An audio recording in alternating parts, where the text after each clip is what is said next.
O ministro Barroso deu uma entrevista ao jornal O Globo e atacou o presidente da República, como de hábito.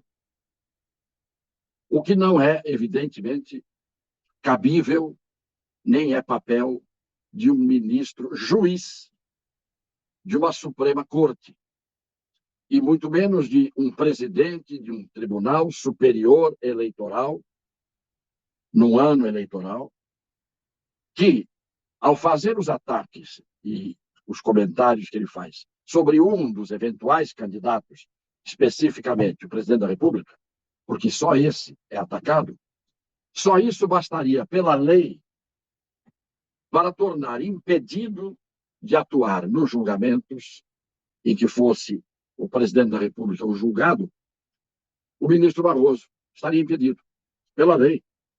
O juiz não pode antecipar sua posição, não pode antecipar suas opiniões, e não, na condição de juiz, o ministro Barroso não pode fazer isso, não poderia ter feito isso, fez, fará, não vai parar, porque ele tem uma visão de mundo que é a circunferência do seu umbigo. Eu estou fazendo essa crítica inicial com base num artigo que ele escreveu na Folha de São Paulo, porque ele diz assim: todas as instituições democráticas estão sujeitas à crítica pública e devem ter a humildade de levá-la em conta, respeitando-se onde couber. E aí ele diz mais: críticos honestos e corajosos não são inimigos, são parceiros na construção de um país maior e melhor. Pois bem, parceiro Barroso, eu sou um crítico honesto e corajoso. Estou seguindo aqui na mesma trilha do seu pensamento. Críticos honestos e corajosos não são inimigos, são parceiros na construção de um país melhor. Mas ainda me baseando no que ele diz, neste texto que escreveu para a Folha de São Paulo, muitas das críticas institucionais, no entanto, são injustas. As instituições são como autoestradas. Ele faz uma metáfora, faz uma figura de linguagem. Passam as estradas, autoestradas, passam por inúmeros lugares e tocam a vida de muitas pessoas.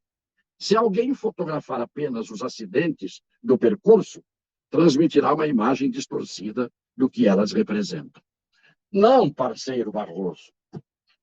As fotografias dos acidentes havidos no percurso são um retrato de uma estrada que tem pontos perigosos desde que foram construídas, que são armadilhas para os motoristas, que são lugares em que os acidentes se repetem. Estão ali as cruzes à beira da estrada.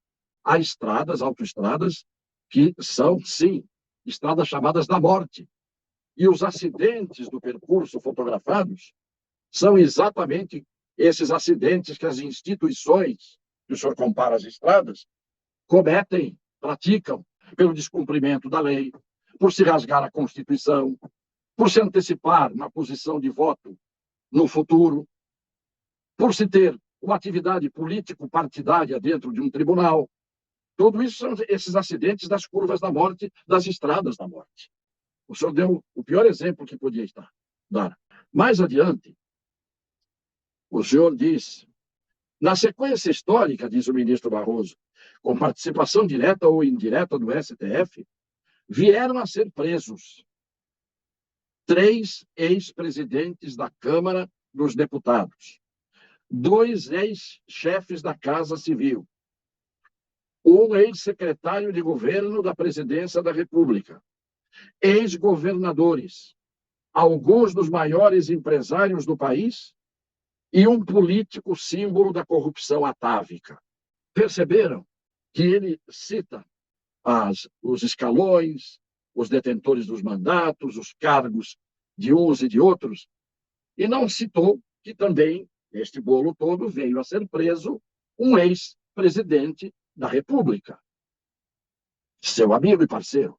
Ele cita propositadamente todo mundo que foi preso, mas não cita um ex-presidente da República, que, evidentemente, é aquele que está sendo alvo do seu bem-querer eleitoral. E antes, ele diz: Supremas Cortes desempenham 3 grandes papéis em uma democracia. Um, contramajoritário, papel, representativo e iluminista. Cortes constitucionais não representam esse papel, que ele chama de empurrar a história. Isso não é papel de corte constitucional. Corte constitucional tem o papel, como ele mesmo diz antes, aqui, de defender os direitos e garantias fundamentais. Valores, não. Os valores estão implícitos nos direitos e garantias fundamentais. Porque há valores que, para o senhor, são valores para o senhor, para mim não são. Valoração é coisa subjetiva. Agora, o que está na Constituição é que tem que ser defendido. Direitos e garantias individuais. E, no entanto, o que a gente vê todo dia são os ministros monocraticamente, individualmente, decidindo de acordo com os seus pensamentos, seus valores, que variam de pessoa para pessoa, e é por isso que hoje virou moda rasgar a Constituição, ministro. Mas eu vou parar de falar aqui agora sobre o seu texto, que eu iria longe, para colocar a última sua, que foi o ataque ao presidente da República. E eu volto a dizer, defenderei o senhor quando o senhor sofreu uma injustiça com mais ênfase e ardor do que defendo o presidente da República quando ele sofre uma injustiça. O senhor disse, de uma forma, inclusive, preconceituosa, o senhor que vence os preconceitos na corte, preconceitos contra LGBT, o senhor foi o mais ardoroso defensor de proteção ao LGBT, o senhor defende as minorias, sem dúvida nenhuma. Pois bem, o senhor chamou o presidente da República de dotado de limitações cognitivas. Limitação cognitiva é uma diminuição da capacidade mental. Isto não é crítica que um ministro do Supremo Tribunal Federal, que vai julgar amanhã, eventualmente, o presidente da República, formule contra o presidente da República. Isto é caso de tornar o senhor, meu parceiro, impedido de julgar o presidente. Então, esta crítica não é uma crítica admissível. E eu vou pedir para colocar um primeiro vídeo relativamente a isso que o meu parceiro Barroso fez. Na página, mais um destaque: o presidente do Tribunal Superior Eleitoral, o ministro Luiz Roberto Barroso, voltou a atacar o presidente Jair Bolsonaro em uma entrevista publicada neste domingo. Em uma declaração feita sobre as críticas do presidente da República ao sistema eleitoral, o ministro disse que Bolsonaro não precisa de fatos e que a mentira sobre o caso já está pronta. Em outro momento, Barroso chamou as críticas do chefe do executivo de filme repetido e disse ainda que as denúncias são apenas um discurso vazio. Por fim, o presidente do TSE atacou os movimentos populares que levaram às ruas diversas críticas aos ministros do Supremo Tribunal Federal, como as manifestações do dia 7 de setembro. Para Luiz Roberto Barroso, os atos revelaram limitações cognitivas e baixa civilidade. Limitações cognitivas e baixa civilidade. O presidente tem atacado as urnas. Não interessa se o presidente tem razão ou não tem razão de não confiar nessas urnas, compradas de uma empresa que recebeu 50 milhões de dólares de multa do governo americano agora, por ter propinado pessoas em países, por ter fraudado urnas e caixas eletrônicos. Agora, o presidente não atacou a pessoa do ministro, ele ataca as urnas, ele combate as urnas. Essas urnas que o ministro Barroso agarra, coloca debaixo do braço e fica tão apegado a elas que se confunde ele com as próprias urnas. Ele deveria abrir as portas para a possibilidade de que urnas melhores fossem colocadas, como fez o Paraguai, com a comprovação saindo do voto impresso que veio para a urna física. Porque esta coisa, essa obsessão de defender as urnas, é indiscutível que ele passou dos seus limites. Ele se acha efetivamente alguém que se equipara a Deus. Bem, a respeito disso, quando a gente aqui diz, e eu digo, que eu tenho defendido o presidente sem jamais ter sido bolsonarista na minha vida, até o dia de hoje, mas eu defendo as pessoas que sofrem injustiças e perseguições. Aí vão dizer, mas o presidente não sofre perseguição, isso é paranoia, isso é coisa inventada.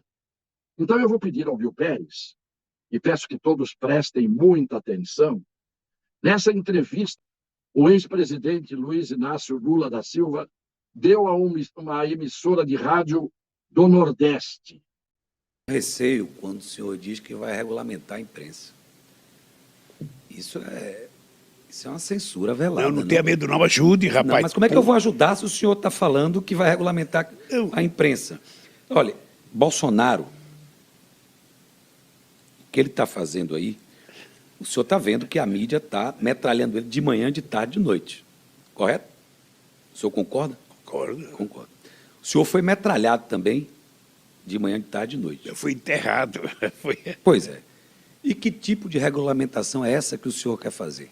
É importante que tenha mais programas regionais, é em programa que a televisão não seja... Eu às vezes, fico nervoso porque o povo do Nordeste, o povo da Bahia, o povo do Amapá, o povo de Roraima, o povo do Amazonas, é obrigado a ver o que nós, do São Paulo e do Rio, queremos que vocês vejam. Em primeiro lugar, ele disse, concordo. Não sou eu, não é ninguém que inventou isto. Quando a gente diz que o presidente é atacado há 3 anos seguidamente, maciçamente, pela mídia que tenta fazer a cabeça do povo brasileiro, nos acusam de sermos bolsonaristas. Eu não sou bolsonarista. Eu sou um advogado, um professor e um jornalista e que não aceita esse tipo de injustiça, até por ofício de vida. Quando o repórter pergunta, o radialista pergunta, o senhor concorda que ele sofre uma perseguição da mídia o tempo todo? O Lula não teve nem a habilidade.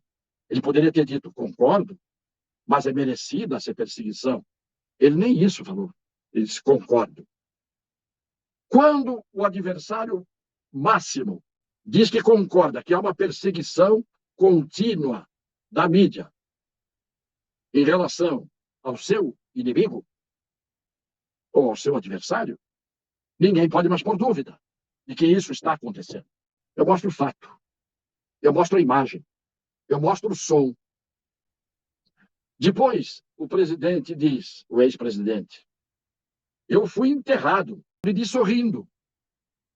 É isso que eu não entendo. Quando eu estou indignado, eu não consigo sorrir. Quando eu estou falando sério, eu não consigo sorrir. Eu fui enterrado. Muito engraçado. Se ele sente que foi enterrado, ele tinha que ter uma indignação. A indignação descabida que ele demonstra quando ele fala das televisões, da mídia, que o Nordeste não tem o direito de ver. As televisões não mostram as coisas regionais. Ele foi presidente da República e ele sabe muito bem que no Nordeste inteiro a força das televisões regionais é imensa e as concessões foram basicamente feitas pelo governo dele, que deu muita rádio, muita emissora de rádio, muita emissora de televisão para muita gente e deu muito dinheiro para os endinheirados. E quem diz isso? Sou eu? Não. Mais uma vez, vem o som e a imagem. Quem está falando isso que eu estou dizendo agora, que deram muito dinheiro, fizeram muitas concessões de rádio, de televisão, fecharam rádios comunitárias como ninguém, é o senhor Gilberto Carvalho. Sabe quem é Gilberto Carvalho? É o alter ego do Lula. É o outro Lula. Foi o chefe de gabinete do Lula desde o primeiro dia de mandato até o último. É um daqueles que foram processados sob acusação de participarem do crime em que foi assassinado o petista Celso Daniel. Gilberto Carvalho é uma das cabeças e soprava no ouvido do presidente Lula muitas coisas que o presidente repetia. Pois vejam o que ele disse numa reunião de petistas a respeito do problema das televisões, das rádios, das concessões e da distribuição de dinheiro. Há 70 anos atrás teve uma clareza que nós não tivemos, né, de pegar um cara e dizer, ó, você vai montar um jornal e vamos fazer desse jornal um jornal vibrante, uma arma do povo, como se dizia da velha última hora, né? Nós não fizemos nem isso, nem nada. Preferimos encher os bolsos dos caras de dinheiro, encher o bolso deles de concessões, porque nós tínhamos a SECOM e tinha o Ministério das Comunicações. Portanto, com uma mão nós dávamos mais e mais licenças de canais e rádio e tal, e do outro lado davam muito dinheiro para eles. E a nossa gente, eu já não sei se já falei para vocês, mas pasmem, o governo Lula foi o governo que mais fechou rádios comunitárias, o primeiro governo Lula. Então fica difícil, fica muito difícil você falar em comunicação com o povo quando você não fala com o povo, a não ser nos momentos eleitorais ou pelo carisma do presidente. Os senhores viram, meus caríssimos seguidores, e aqueles, evidentemente, que me seguem por outras razões, como eu não costumo falar palavras ocas, vazias. Eu não desdigo o que eu disse ontem. Daí o Gilberto Carvalho, o guru do Lula, dizendo aos petistas ali reunidos e em silêncio os erros, em tese, cometidos de não se aparelhar mais a mídia, os meios de comunicação, etc., etc. e tal, porque ficaram dando dinheiro para os endinheirados. Estão vendo como não é perseguição ao ex-presidente? Ele fala por ele e fala o que eu estou dizendo, que se eu dissesse sem a confirmação dele, parecia que eu estava inventando, e vem o Gilberto Carvalho e fecha o ciclo, ou fecha o círculo. Aqui eu não brinco de fazer lives. Aqui eu não tenho interesse nenhum, a não ser o de fazer justiça. Já disse, seja quem for que eu tiver que criticar e acusar, eu o farei. E seja quem for que, sofrendo injustiça, eu tiver que defender, eu defenderei. Esta live, com essas imagens, com essas frases, com essas verdades indiscutíveis, indesmentíveis, porque não são palavras minhas, isso tinha que viralizar. O Brasil inteiro tinha que ver isso.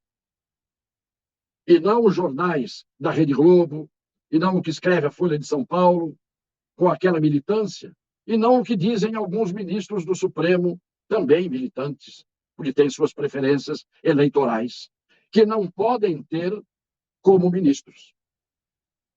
E estão tendo, lamentavelmente, nós temos apontado aqui. E com isso, eu tenho a impressão que aqueles que me abominam podem não gostar de mim, mas eu sei que me respeitam. E, portanto, como as minhas opiniões eu procuro sejam lógicas e baseadas em fatos e verdades, eu quero, pelo menos, que me reconheçam, como diz o ministro Barroso, como um crítico, como parceiro dele, honesto e corajoso. Aliás, nada mais do que a minha obrigação.